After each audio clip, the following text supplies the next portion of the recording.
Good morning, everybody. If we could please start with the first item on the agenda, which is the appointment of the chairman.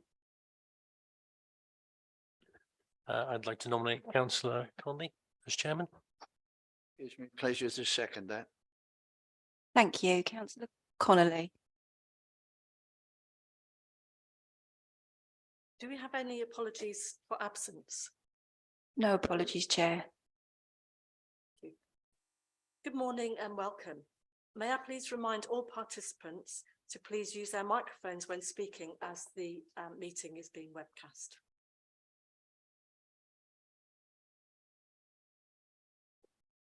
Do we have any declarations of interest? No.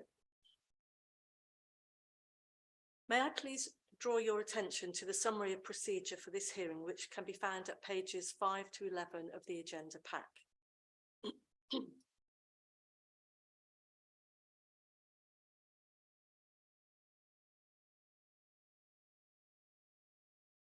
So the application for a new premises licence for Campo Sancho, Walken Hall, Clay End Road, Walken, Hertfordshire, SG2 7HZ, 230511PL. May I ask all parties to introduce themselves? I'm Councillor Maura Connolly and chair of this subcommittee today. Councillor Dave Wilcox from Bishop Stortford Thorley Manor Ward. Councillor Bull, Bradford and Standon Ward. I'm Michelle Aves, Democratic Services Officer. Hi, I'm Dimple Reachand. I'm legal advisor to the members. I'm Brad Wheeler. I'm the Senior Licensing and Enforcement Officer. I'm Liam O'Hara. I'm agent for the applicant. I'm Jermaine Jewell. I'm the applicant. I'm Steve Birch. I'm here as an interested party and previous DPS and proposed DPS for the current. I'm Karen Ives. I'm an interested party and I also am the estate manager for Walken Hall.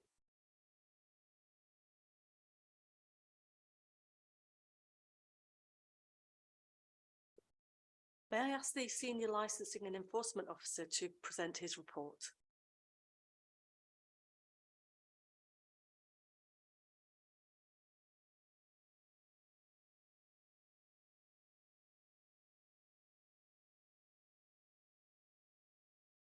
My apologies there.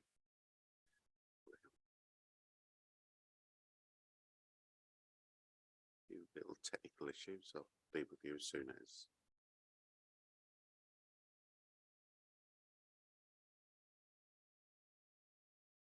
Thank you. Sorry about that.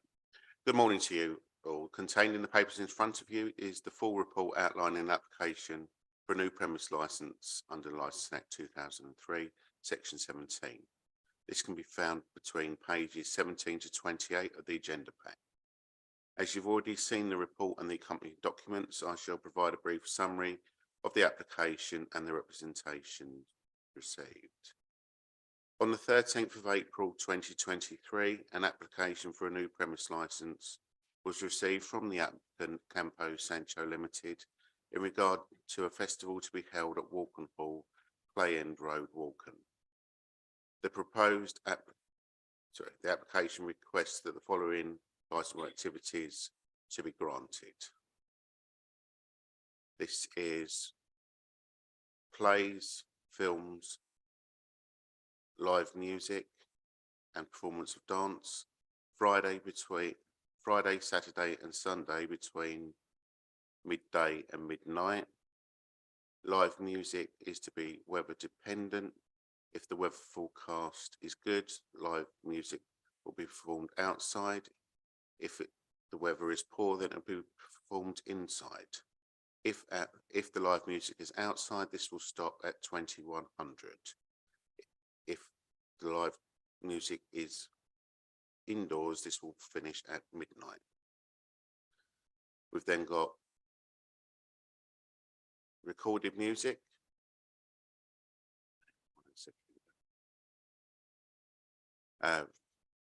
Thursday between 1800 and 2300, Friday between 1200 and 0300, Saturday between 1200 and 0400, Sunday between 1200 and midnight.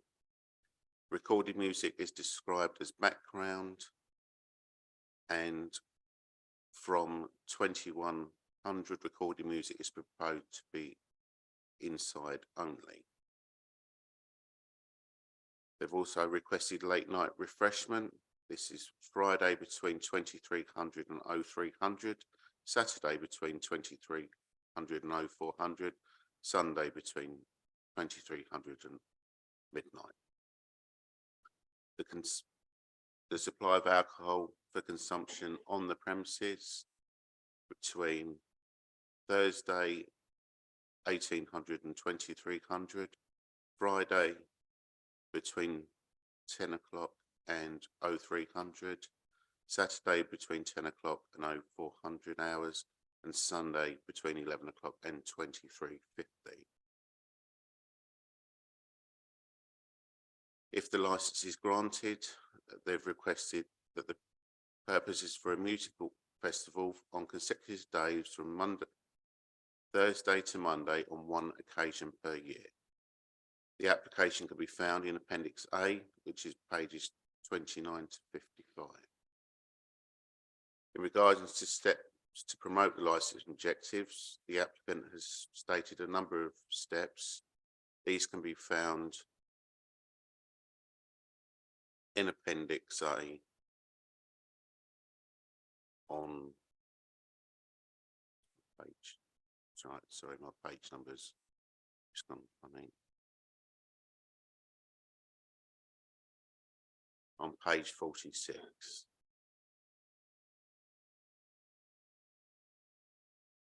During the consultation period, originally 4 representations were received. However, during the period of the end of the consultation period in today's hearing, 3 representations have been withdrawn after agreeing additional conditions with environmental health and an additional condition that a telephone number shall be designated for complaints and must be active throughout the event in case of noise disturbance. This shall be in the hands of the nominated person who will answer. The telephone number shall be available 7 days before the event, provided to Environmental Health and published clearly on the front page of their website. The telephone number shall be available to Bennington Parish Council 14 days before the event. A copy shall also be affixed to the entrance of the event, and should anyone not have access to the website, the telephone number for noise complaints and any public consultation notices will be posted on the fence on the side of the event facing Walken Hall and the bridle way from Bennington running alongside. The only representation, therefore, that we consider stays on page 56. As it's a brief representation, I will just read this out. I'm writing to object to Campo Sancho continuing until 3 and 4 a.m. on Friday and Saturday at Walken Hall, Herts.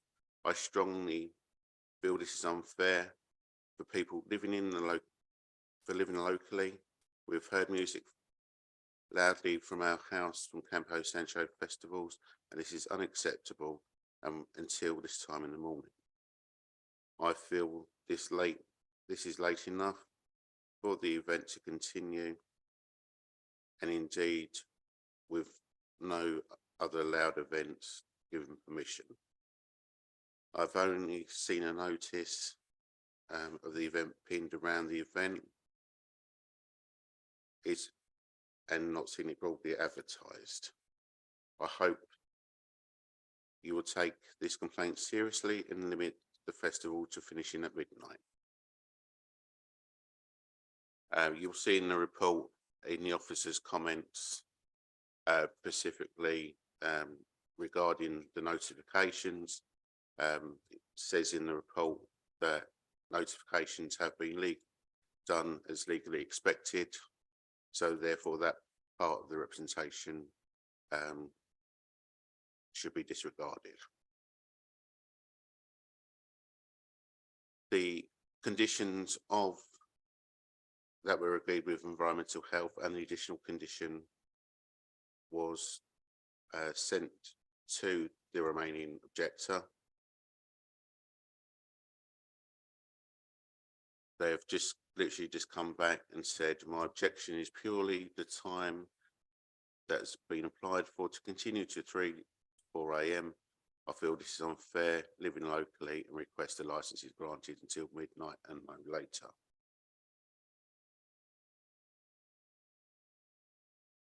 Okay. Just to make it clear, the reason that that's been written out is the objector's obviously not here today. So the remaining objection engages the prevention of public nuisance and concerns around noise. There's no representation from any responsible authority. Obviously, as I've said, there's been agreed conditions with environmental health and the many condition that has met with the other residential objector. Yeah, so it is only page 56 that we are concerned with today. The report looks at the East Hart Statement of Licensing Policy, the revised guidance under section 182, and provides information submitted by the applicant and the interested party making their representation, and the subcommittee should determine the application in promoting the 4 licensing objectives. In determining the application, the subcommittee should consider if they believe the applicant has provided evidence that, if granted, would promote and not undermine the licensing objectives. This evidence should be balanced against those that have made the representation in that they believe that the representation would be undermined. If members believe that the application will not undermine the licensing objective, then the application should be granted as requested. If members believe that there is evidence that in granting the licenses would not promote the licensing objectives, then it is within your remit to take any action that you believe is appropriate or proportionate to address these concerns. Members can attach conditions or take any steps such as limiting hours for licensable activities, or if there are no steps, then you may even refuse the application in its entirety, but this should always be the last resort.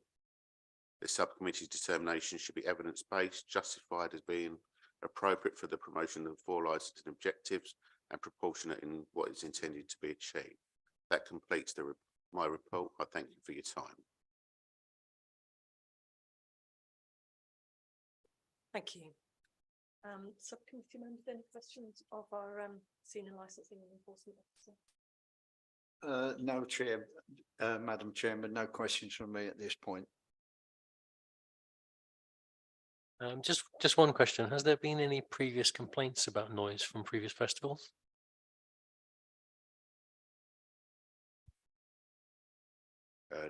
Not to licensing directly.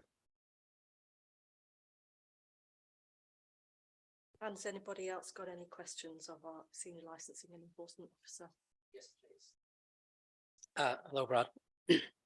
Brad, I just wanted to confirm that obviously looking at the report pack, which was published last week, we had supplementary supporting documentation outlining 5 years of post-event noise reports and the noise management plan from last year. Has that been accepted as supporting documentation? All documentation that you've sent to me has been passed on. Okay, thank you.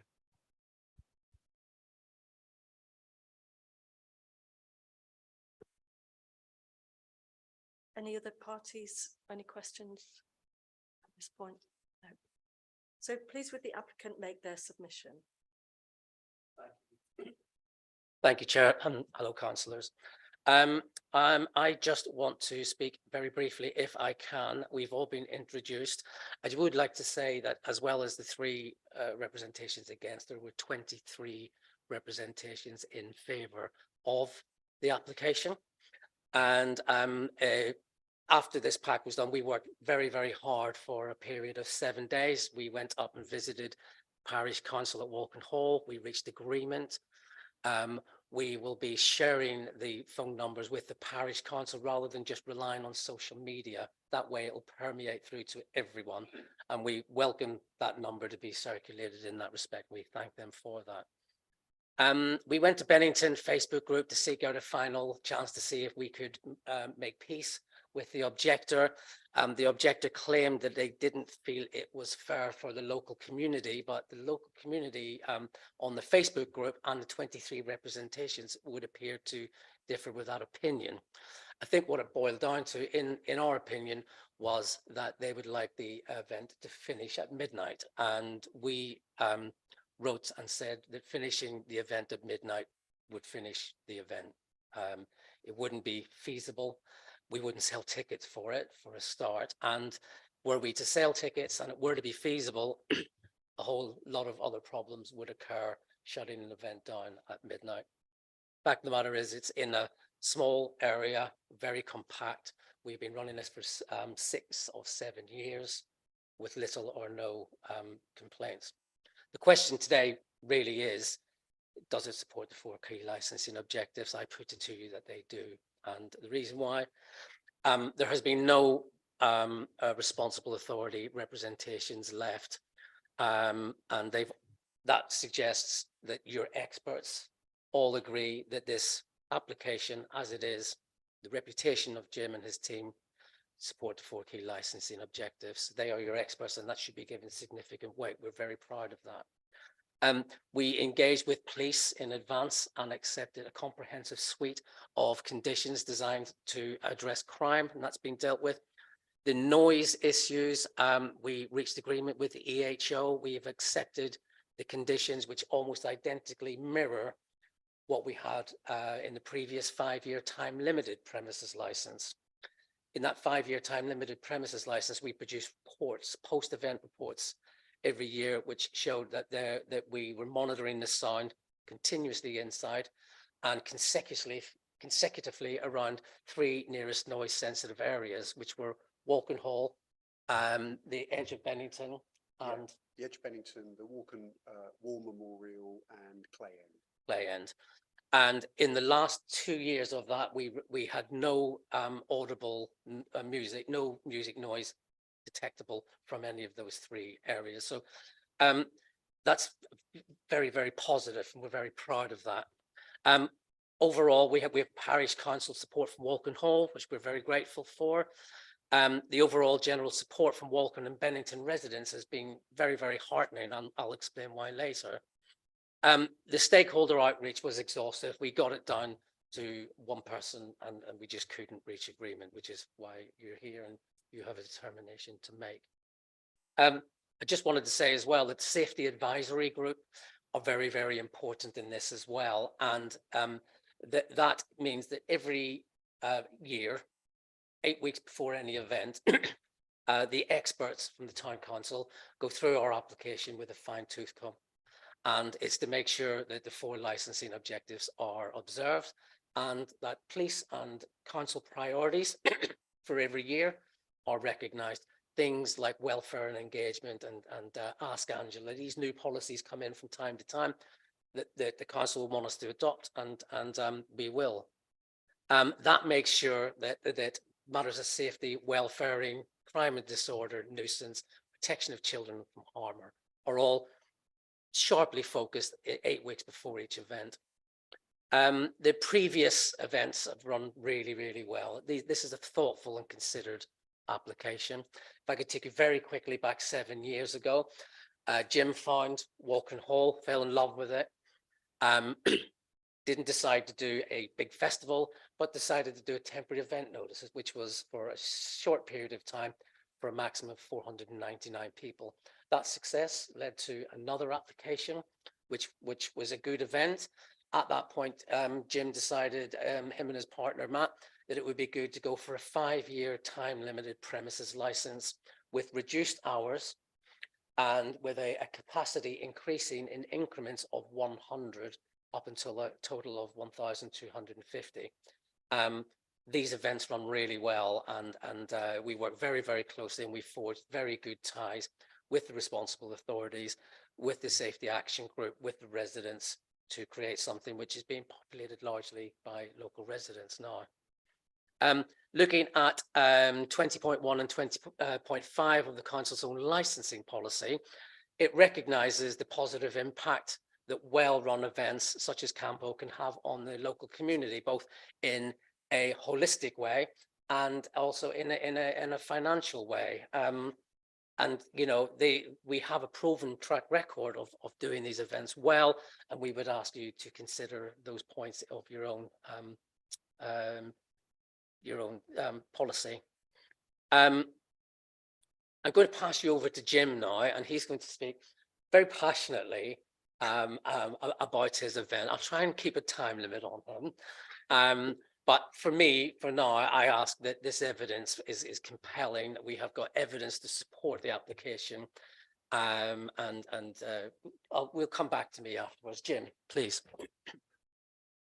I'll try not to go on, I promise. I want to start with what our vision was, I suppose, for Campo Sancho.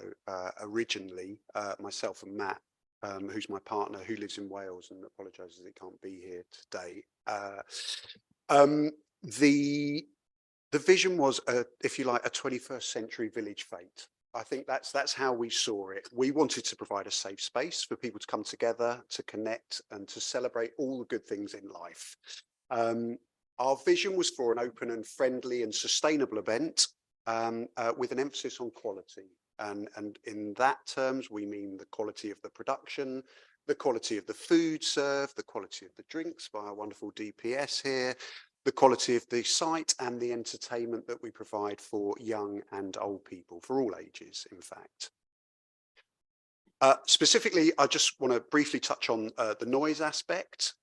For the last 5 years of operation, as noted in our post-event noise reports, we've never breached our conditions once, and that is in terms of the noise level that we've agreed with the EHO, and in terms of the hours, we stick to our hours very strictly. We constantly noise measure, that's on site and surrounding the area, and also we build it's a Heston hay bale wall around our nighttime venue. Heston hay bales are these 1 ton, very dense. The wall we build is about 3 meters high, and it stretches, it kind of encases horseshoes around our late night stage. So that has been very effective, and as the report says, the music for the last 2 years has been inaudible at the noise sensitive measuring areas. As a case study of how we operate, we had a neighbour in Bennington who did come to us after the event to say that she'd been disturbed. We were very upset. We went to see this woman and engaged with her. We apologised, and we said going forward we would make our noise measuring team available to her, and that's what we've done. And we've stayed in contact with her every year since. We've done noise measuring at her house every year, 1 meter from her premises. We've never, as I say, we've never breached those limits, but we believe passionately in engaging with the local people. If somebody has a problem, we want to communicate with them. That's, you know, and it's a bit upsetting that today's complaint is not here, because we would like to engage. That's what we're about. Anyway, one of the things that I was saying to this woman was, please come to the event. That's what I always push for. You need to see what this event is about. Anyway, last year, for the first time, I'm happy to report that she did come to the event, and she came with her children and her grandchildren, and they had a lovely time, and they stayed quite late, and she had a good dance. And I'd sent her a message before this hearing saying, you know, this was going ahead, and just to keep her abreast. As I say, we have a constant communication with her now. She sent me a message back saying, very best of luck with the hearing. And she signed it off with a kiss, right? And I say that is progress. Liam mentioned that we work with local people, and that is also been part of our vision, if you like, for this 21st century village fete, as I'm calling it.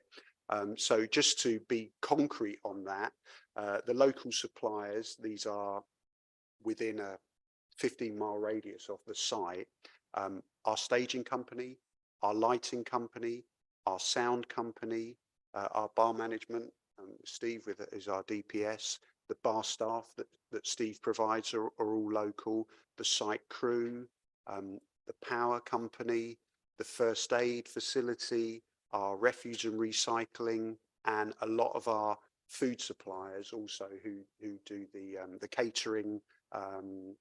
There's a farmer from I've gone blank. Anyway, we have the food and coffee suppliers. They're all local to our site. There's the additional benefit to local pubs, local hotels, and restaurants. I mean, look, we're not Glastonbury. We're not a massive event. We're not putting hundreds of thousands of pounds back into the local community, but we are putting tens of thousands of pounds back in. Finally, and this is important to us and was part of our initial vision as well, is sustainability of the event. The message we send out to all our guests is that the site that we're using is not ours and we're just borrowing it. And the true owners of the site are Walken Hall, but that's not the messaging we send out. That we say that the true owners of the site are a wonderful herd of longhorn cattle. And so we need to leave the field exactly as we found it. We give every guest bin bags when they arrive, and I think Karen will testify that we do leave that site spotless. We have one of the tents we have on site we call the Village Hall, and we have a series of talks there over the weekend. We've had a Green councillor from Hove. We've had somebody who runs a podcast called The Spaceship Earth, which is a kind of environmentally engaging podcast. So we have discussions with everybody on site who wants to come to the Village Hall about the future, which we're all interested in. Corley's is our local refuge collector, and everything they take from site, all the rubbish is recycled off-site at their plant. All our glasses, all are the food vendors, the products that they use to give their food out, the plates, the cutlery, the bar glasses that Steve provides is all biodegradable. We don't have plastic on site. Our generator company they're a company called Big Green, and all the generators that we have run on biofuel. And last year, for the first time, we introduced solar-powered site lighting, which is quite new technology. So we could use that in the car park, LED site lighting. And I had a conversation with Steve, who's the director of Big Green, and he's vision for the future is that our site can be solar powered, and he believes that's possible with the technology developments that are happening in terms of batteries and generators. Our toilets on site are compostable toilets, meaning all the waste is taken away from site by a professional company at the end, and it's processed, and so the waste that was produced over the weekend is turned into compost. I think I can stop. Thank you. Thank you, Jim. As you can see, Jim's very passionate about his project, and I am getting a better understanding of that as well. So visiting as I do year after year, seeing the locals buy in, it really compounds and makes the place a safer space. And the reason why is because the local people here are buying into the project. They don't want to cause any nuisance. We all want the same thing. We want a fun, friendly, safe environment and a safe event which embraces the community. On top of all those lovely words, there's a very sound evidential base amassed over 7 years for granting this application, as well as robust conditioning that we have agreed with the police, the EHO trading standards, and will with the Safety Advisory Group when they scrutinise our operation year after year to ensure we are continuing to deliver the very high standards that we have. And I just think, I'm going to wrap up now, I just don't think that the cultural and economic value of the event to the local people cannot be underestimated. Nothing is left behind. The investment of the people who are here is so heartening to see. And what Jim's trying to do is just add something that celebrates life. And we could all do with more of these things these days rather than less. We leave nothing behind. We observe the 4 key licensing objectives. We have one objector at the moment, but now we have an idea of the general locality of that person. We will be able to take subjective and technical measurements from around that area to make sure that they are not unduly troubled. That's the dedication that we will take. The case study that Jim gave to you was someone who was skeptical at first, but is now a fan. And our task will be to make the final objector a fan if the license is granted today. Just to finish off, your own policy recognises the value that these things have. And we just ask that any onerous conditions regarding timings imposed upon a festival with no track record of problems could result in a lesser festival as a result.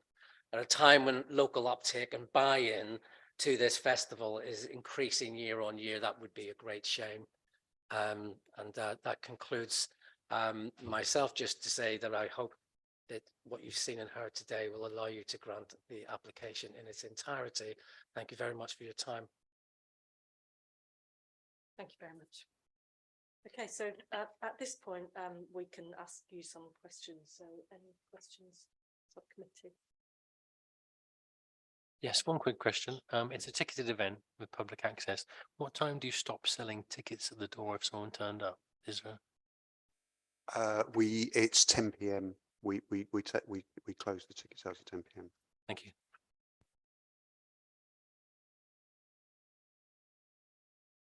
So just to add to that, just to confirm, you are selling day tickets as well as camping weekend tickets? We will, we're proposing to do day tickets on Saturday and Sunday, not on the Friday, or on the Thursday. Yeah, and the majority of the tickets that we sell are full weekend tickets. The mass majority. We introduced day tickets in actual fact more for local residents because we understood that to buy a ticket for the whole weekend was not necessarily appropriate for them. We also offer a local discount code to local residents. Could I just add as well that the day tickets are also the ability in the straitened financial times for people not to have to commit to a whole weekend. The cost of living crisis, it's felt that these day tickets offer flexibility. However, there is a strict no readmission policy. So there's no coming and going. When you come in, you're committing for the day or you're committing for the weekend.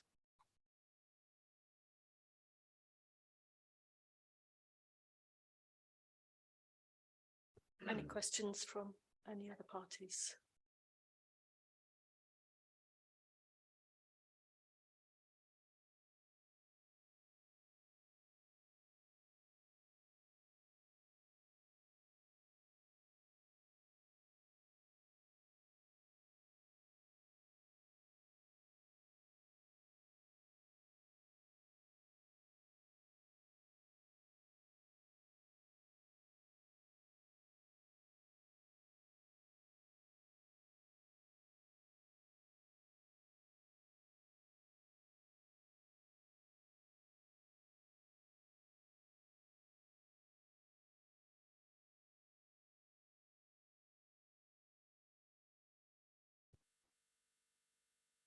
So we still have this one outstanding objection, which we should try to address. Does anybody have any other comments or questions on that?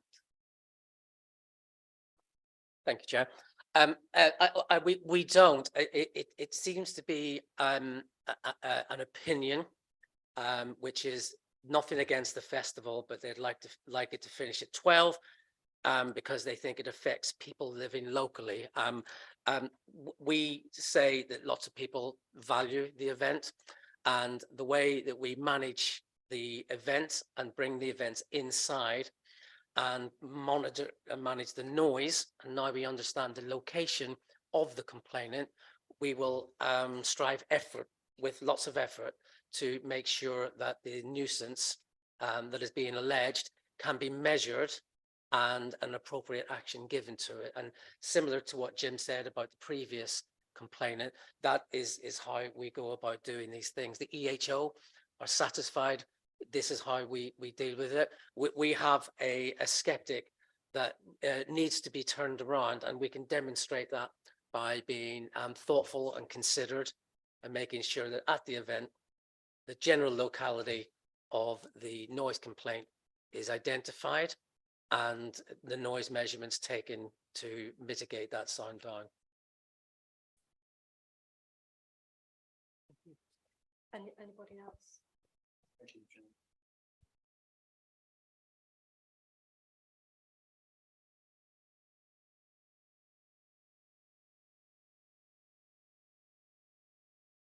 So would the applicant like to make any closing statement?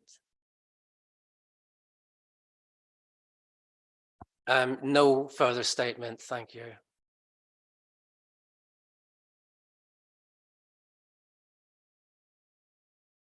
Thank you. The committee will now retire for deliberations and return with our decision regarding the application before us. Thank you.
Thank you for your patience.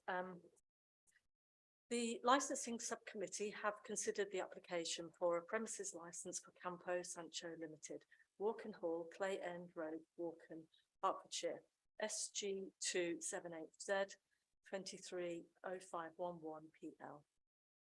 We've read and listened to the comments of the Senior Licensing and Enforcement Officer, the applicant, and the written representation from the interested party. In determining this matter, the subcommittee have decided to grant the application for an annual festival consisting of 4 consecutive days, Thursday to Sunday, with a maximum capacity of 1,250 persons in 2023, 1,350 persons in 2024, and 1,500 persons in 2025. Following licensable activities, for the following licensable activities: plays, films, live music, performance of dance, indoors and outdoors, Friday to Sunday, 12 till midnight. Live music times are weather dependent. If the weather and forecast are good, live music will be performed outside. If poor, then this will be performed inside. If outside, live music will stop at 9 p.m. If indoors, live music will stop at midnight. Recorded music indoors and outdoors, Thursday 6 till 11, Friday 12 till 3 a.m, Saturday 12 till 4 a.m, Sunday 12 till midnight. Recorded music is described as background, and from 9 o'clock recorded music is proposed to be performed inside only. Late night refreshments outdoors, Friday 11 till 3 a.m, Saturday 11 till 4 a.m, Sunday 11 till midnight. The supply of alcohol for the consumption on premises, Thursday 6 till 11, Friday 10 till 3 a.m, Saturday 10 till 4 a.m, Sunday 11 till 23:50. Premises open to the public, Thursday 6 till 11, Friday 10 till 3, Saturday 10 till 4, and Sunday 10 till midnight. And subject to the conditions agreed between the applicant and Hertfordshire Constabulary and the applicant and the Environmental Health, noting amendment to condition 10, which shall now read. A telephone number shall be designated for complaints and must be active throughout the event in case of noise disturbance. This should be in the hands of a nominated person who will answer. The telephone number shall be made available 7 days before the event, provided to Environmental Health and published clearly on the front page of the event website. The telephone number shall be made available to Bennington Parish Council 14 days before the event. A copy should be affixed to the entrance to the event, and should anyone not have access to the event website. The telephone number for noise complaints and any future consultation notices will be posted on the fence on the side of the event facing Walken Hall, where a bridle way from Bennington runs alongside. In coming to its decision, the subcommittee is mindful to strike a healthy balance between residents' interests and supporting the local economy. Members were mindful of the concern addressed by the interested party. However, due to the non-attendance of the interested party, members were unable to verify whether the complaint requesting the event to finish at midnight related to noise concerns attributed to the music or another source. Mindful of the applicant's willingness to monitor noise levels at points surrounding the festival site throughout the duration of the event, to include the vicinity of the interested party, and the conditions agreed between the applicant and the Environmental Health, members were satisfied that the licensing objectives could be met. Members are mindful that the conditions agreed with the police and Environmental Health and those offered within the operating schedule are appropriate to promote the licensing objectives and will address many of the representations received. This decision will be sent to you in writing, and there is the right to appeal within 21 days to the Magistrates' Court. There is no urgent business that concludes the agenda, so I declare the meeting closed at 12:35. 11:35.